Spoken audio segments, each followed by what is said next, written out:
घबराया नहीं करता।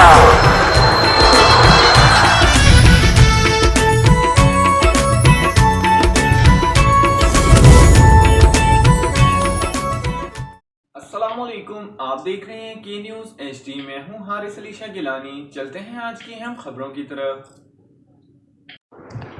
रुक करेंगे दादू का, जहां से रिपोर्ट कर रहे हैं हमारे नुमाइंदे सैयद सफ़ीर हुसैन नकवी।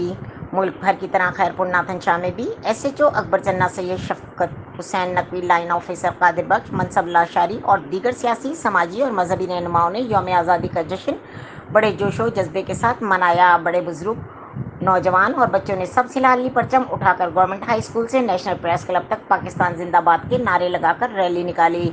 पाकिस्तान की 75वीं यौम आज़ादी के मौके पर हर तरफ से पाकिस्तान जिंदाबाद, फौज जिंदाबाद के नारे गूंज रहे थे।